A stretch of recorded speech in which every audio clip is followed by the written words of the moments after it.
Alright, let's go ahead and move into chapter 9 and start talking about mistakes. Well, what's a mistake? Oops, I did it again.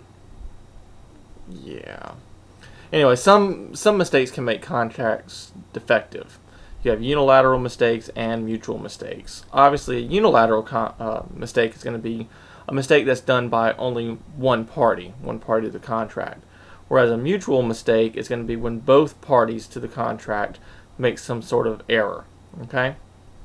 Now, mistakes that invalidate contracts. Right? We're talking about just mistakes that invalidate contracts. So, mutual mistakes that invalidate contracts. Some courts say such a contract is void. Now remember what void is. The whole contract's no good because no genuine assent by the parties exists. There's no meeting of the minds. Okay. Other courts say the contract is voidable. Okay, meaning that one side could say the contract is void. Some courts are not precise about whether the contract is void or voidable. So it's really going to depend. Okay, if there's a mutual mistake, does this invalidate the contract? Well, it just depends on all the surrounding circumstances. Now, when there's a unilateral mistake, courts will generally allow a unilateral mistake of fact to impair the enforceability of a contract. If the non-mistaken party, the party that did not make the mistake, has caused the mistake or knew or should have known that the other party was making a mistake as to a material term of the contract. Now, so look at this. So we have a unilateral mistake. Generally, that will invalidate a contract unless the other party, the non-breaching or the non-mistaken party, knew or should have known that the other party was making a mistake. Now, typically, contract terms are going to govern. In general, no matter what the law provides, when a mistake occurs, the parties may specify a different outcome in their contract. That's what's really interesting about contracts.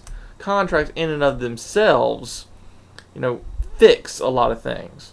The general rule is, as long as both parties agree and it's not illegal, there's a contract.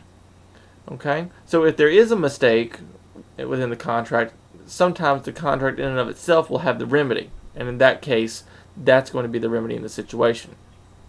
Now, mistakes that do not invalidate contracts.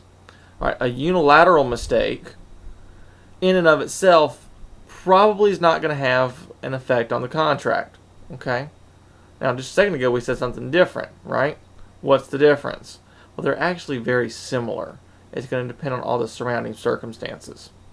Now, mutual mistakes. Mistakes as to value, quality, or price. Contract is not affected by the fact that the parties made a mistaken assumption as to the value, quality, or price of the subject matter of the contract. Okay? So, you make an error as to how much something's worth. Oh well.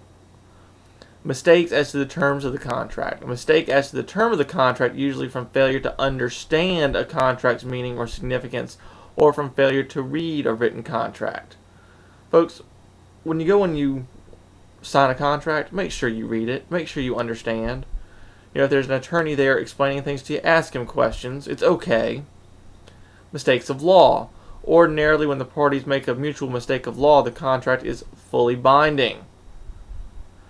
If you make a mistake, it's your own darn fault.